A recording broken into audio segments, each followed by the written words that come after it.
Olá, pessoal. Nesse vídeo, falaremos sobre ondulatória. Assunto: fenômenos ondulatórios. Este é o mapa mental 4 de 7. Primeiro fenômeno que vamos analisar: reflexão.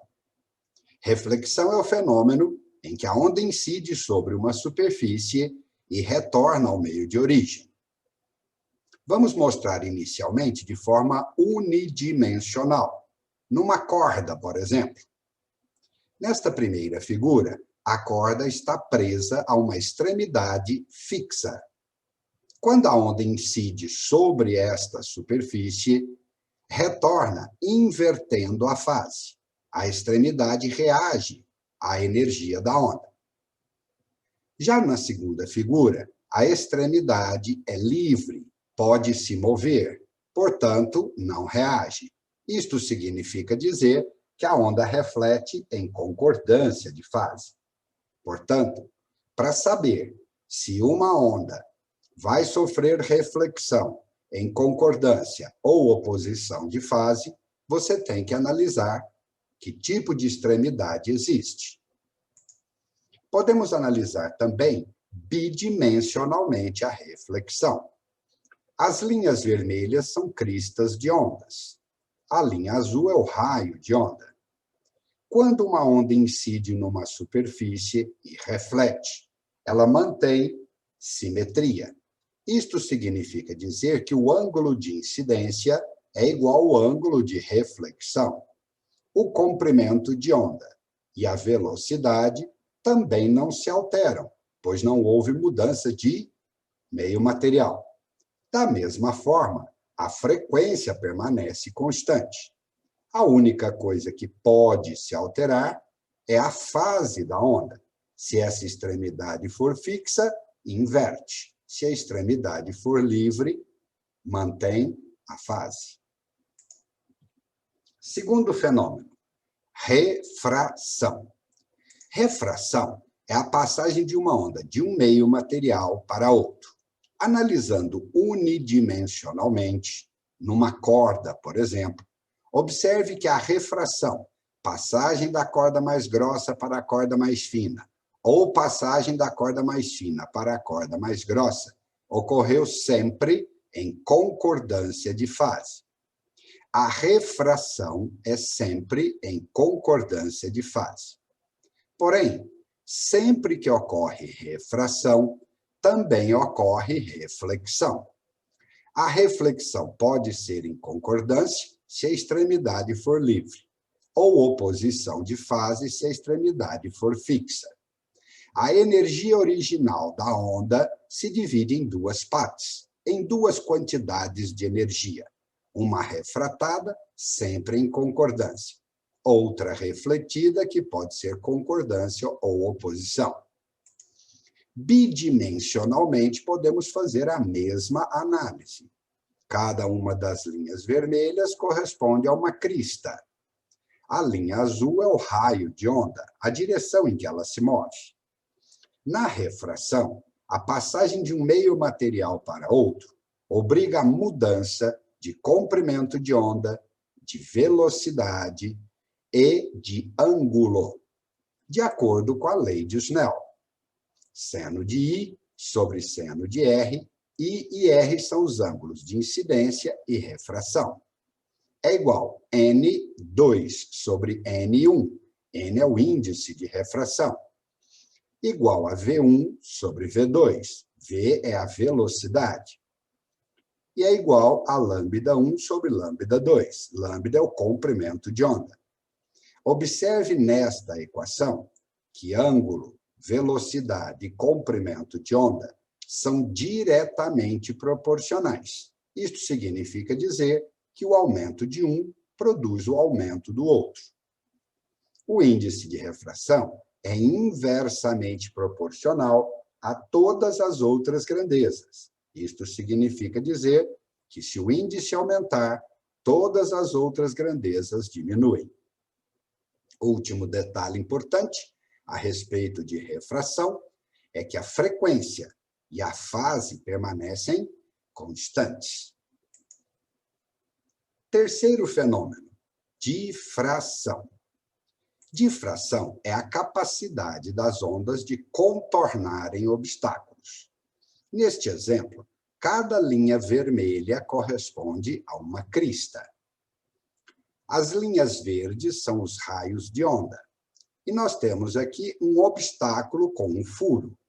Quando a onda passa pelo furo, ela começa a contornar o obstáculo, contornar a abertura, se espalhar, ocupar espaços que antes não ocupava.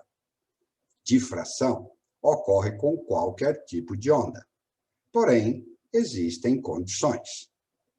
Quando o comprimento de onda da onda é muito parecido com o diâmetro do furo, do obstáculo, a difração é acentuada. É o que ocorre, por exemplo, com o som. Esta figura seria a representação geométrica da difração do som.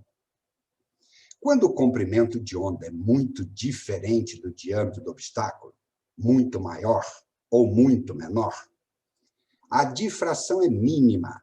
Por exemplo, a luz. A luz sofre difração mínima ou nula. Quarto fenômeno, ressonância. Ressonância é a transferência de energia de uma onda para outra onda ou um corpo quando as frequências de vibração do corpo e da onda coincidem. O exemplo mais comum é o forno de micro-ondas. O forno de micro-ondas emite um tipo de onda eletromagnética chamada micro-onda. Esta micro-onda entra em ressonância com a água. A frequência de vibração das moléculas de água é a mesma frequência de vibração da micro-onda. As moléculas de água recebem a energia da micro-onda e aumentam a vibração. Aumentar a vibração é aumentar a temperatura. A condição para que ocorra a ressonância é que as frequências do corpo e da onda sejam iguais. Polarização. Polarizar uma onda significa eliminar todas as direções de vibração da onda, deixando prosseguir apenas uma. No nosso exemplo, uma onda de inúmeras direções de vibração passa pelo polarizador vertical, que só permite vibração vertical. Essa é uma onda que foi polarizada. A polarização só acontece com ondas transversais. Não ocorre com ondas longitudinais, porque as longitudinais já possuem apenas uma direção de vibração. Elas já são, naturalmente, em sua origem, polarizadas. Último fenômeno, interferência. A interferência ocorre quando duas ondas se cruzam, sejam por superposição ou em um ponto. Podem existir dois tipos de interferência que estão ilustrados nesta figura. No primeiro caso, uma onda crista com outra onda crista se cruzam. No ponto de cruzamento, ocorre um aumento de amplitude. As ondas se somam. A interferência, então, é dita construtiva. Na segunda figura, uma onda crista interfere com uma onda vale. Se cruzam nesse ponto de cruzamento, crista e vale se subtraem. E aí o resultado é uma onda menor do que as originais. Esse tipo de interferência é destrutiva. Nessa interferência destrutiva, se as duas ondas tivessem o mesmo valor de amplitude, o resultado seria nulo. Importante lembrar que a interferência só ocorre no ponto de cruzamento. Observe nas figuras que depois do cruzamento, depois da interferência, as ondas voltam a se propagar como se nada tivesse acontecido. Esta é uma análise unidimensional. Vamos tentar fazer agora uma análise bidimensional. F1 é uma fonte de ondas. F2, outra fonte de ondas. Essas fontes são coerentes. Isto significa dizer que emitem ondas de mesma frequência e mesmo comprimento de onda. E elas estão em concordância de fase. Isso significa dizer que se sai crista de uma fonte, sai crista da outra fonte. Essas ondas se movem sobre uma linha, sobre um raio de onda, até se cruzarem no ponto P. No ponto P, ocorrerá interferência construtiva ou destrutiva. Simples. Se chegar crista com crista das ondas, é construtivo. Vale com vale também é construtivo.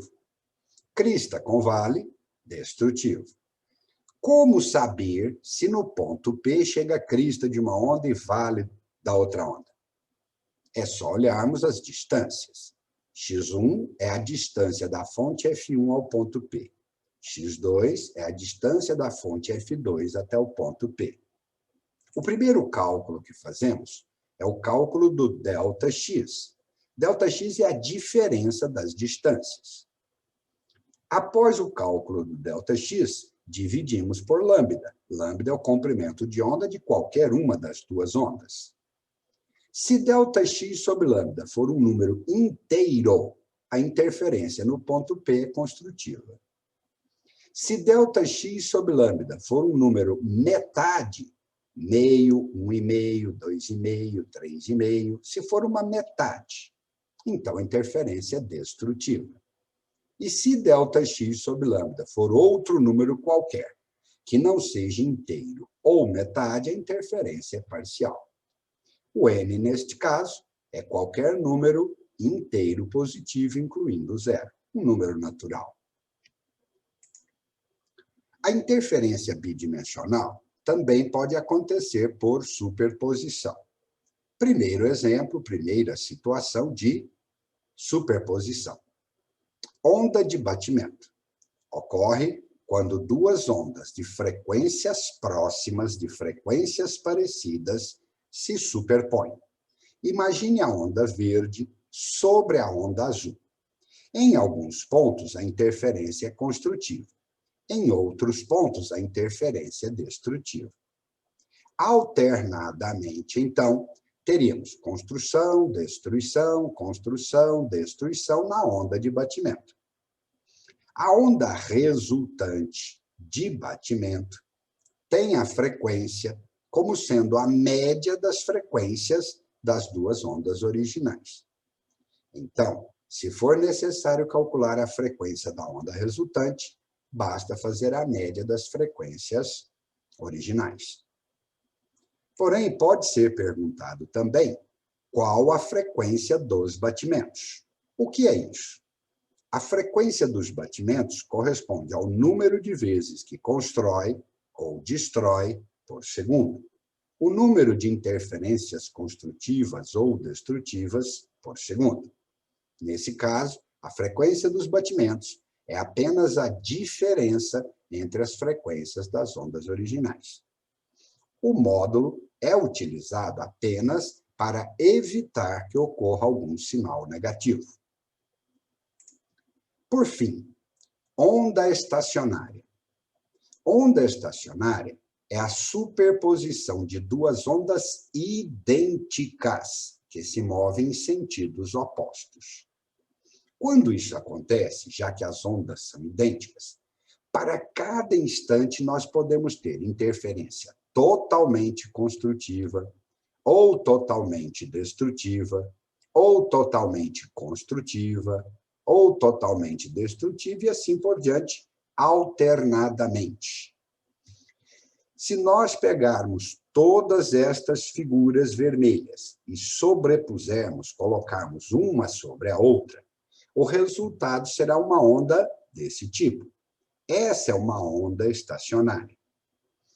Cada um destas partes, cada um destes gomos da nossa onda, chama-se ventre ou fuso. A metade de baixo ou de cima do ventre chama-se lóbulo. Os pontos que representam interferência destrutiva. Os pontos sobre o eixo da onda é chamado nó. a distância entre dois nós consecutivos, ou dois ventres consecutivos, é sempre metade de lambda. E entre um nó e um ventre é lambda sobre 4. As ondas estacionárias, elas são obtidas com muita facilidade em instrumentos musicais, de corda, sopro ou percussão. Nós vamos estudar as cordas e os tubos sonoros. Muito bem, pessoal. Encerramos o mapa mental 4 de 7 sobre fenômenos ondulatórios no assunto de ondulatório. Um abraço.